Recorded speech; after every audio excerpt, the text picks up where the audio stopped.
No one can bring Donald Trump down. That's what we're all learning after the first week of Trump's hush money trial in New York City. Despite countless attempts from the Democrats and district attorneys in several states to bury Trump in litigation and sidetrack his re-election hopes, the former president has spun the narrative, using the drama to his advantage and making a fool of Joe Biden in the process. Sky News All-Stars Megyn Kelly, Bond and James Macpherson take a look at how Trump managed to make the most out of his misfortune.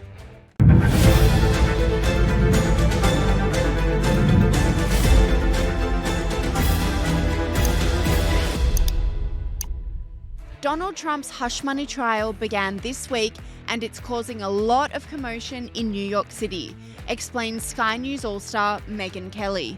I mean, there's so much to this Trump trial already. You know, we're day 2 and it's already jam-packed of elements to discuss.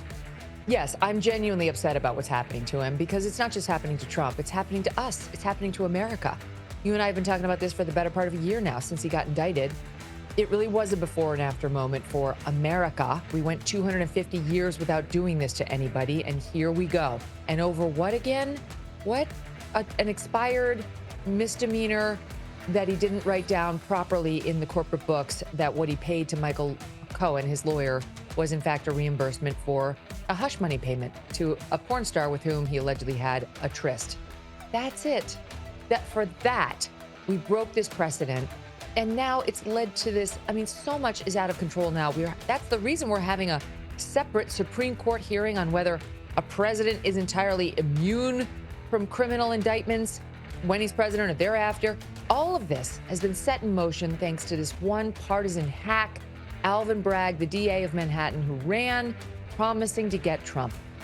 Now here we are having to take this nonsense seriously, having a gag order imposed on Trump, saying you're not allowed to criticize the witnesses, even though they're all over cable news, in a documentary film and so on, criticizing him every day. And the argument is, well, he's just so powerful. Well, he has such reach. You know, that's because you indicted a president. That's what happens. It's one of the many reasons we never did this before, because sure, he has a very large bully pulpit because he was president, but you can't indict him and then say, oh, we need to forget all about your power when it works to your advantage. It only gets mentioned when it works to our advantage. Sky News All-Star Bond says Trump's trial isn't a legal trial, but a trial of character, weaponized by the left to undermine him.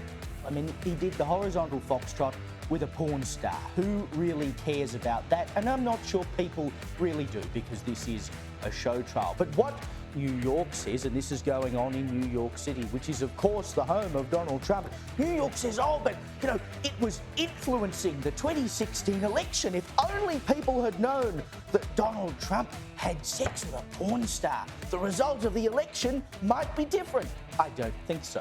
They also allege that he tried to cover up the spending of that hush money by falsifying business records. Again, big deal. You can go and shoot someone in the middle of Times Square and get less time than you'd get for most white-collar crime. But we know the point of all of this, of course, is it's not a trial really about whether or not he did anything wrong in terms of using that money or covering it up.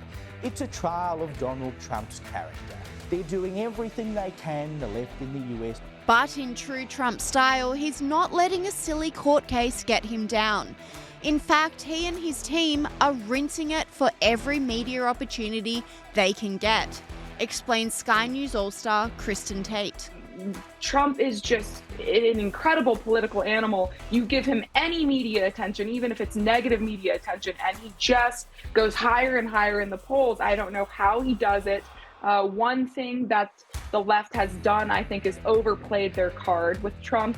You know, they have been screeching for years now that Donald Trump is a threat to democracy and he's racist and he's a thisist and a thatist. And after a while, I think it just falls on deaf ears. Everybody rolls their eyes and yawns. It's like the boy who cried wolf. You know, their urgency they've lost all urgency in their cries of Donald Trump is so bad, big orange mean man. I mean, everyone's heard it all at this point, and I think people realize that these trials are just shams. This is a political hit job.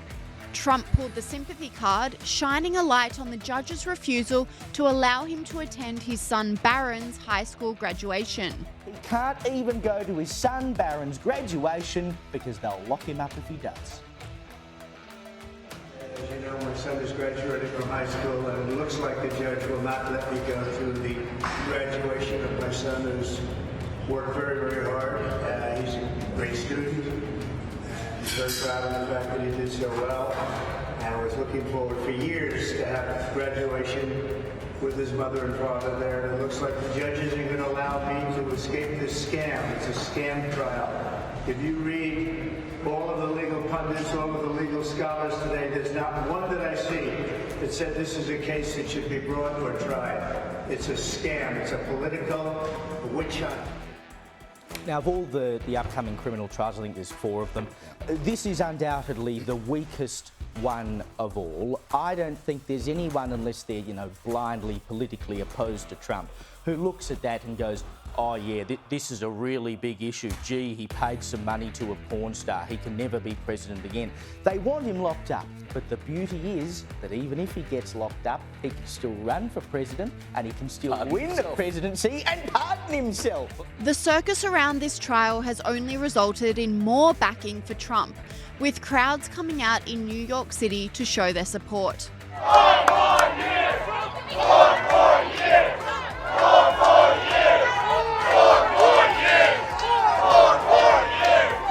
Kristen Tate agrees, saying the trial will galvanise Trump's base, but might put off some swing voters.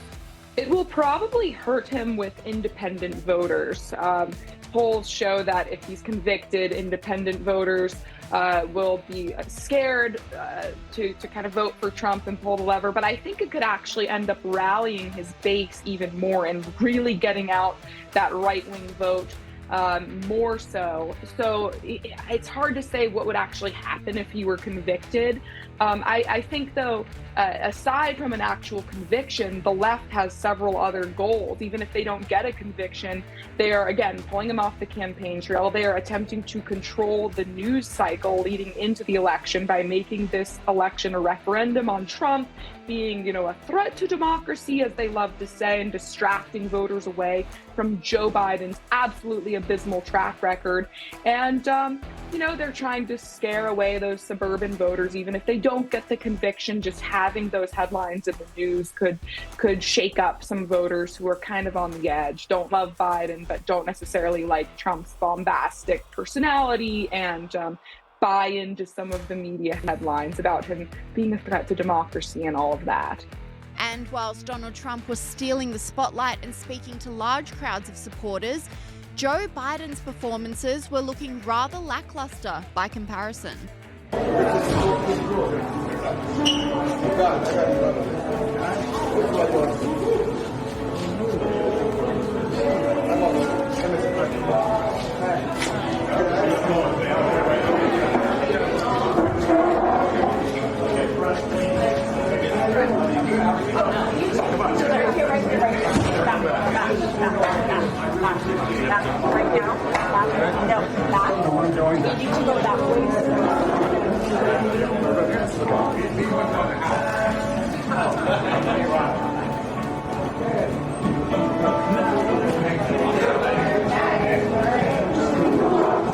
Sky News All-Star James Macpherson says Trump will not allow the case to distract him from campaigning, calling him quite the genius.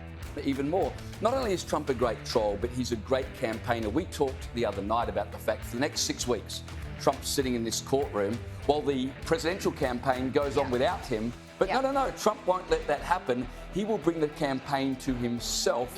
And so in one stroke of genius, he trolls the prosecutor and he makes headlines on a current national issue, crime. He's quite the genius. He's like a modern day Nelson Mandela.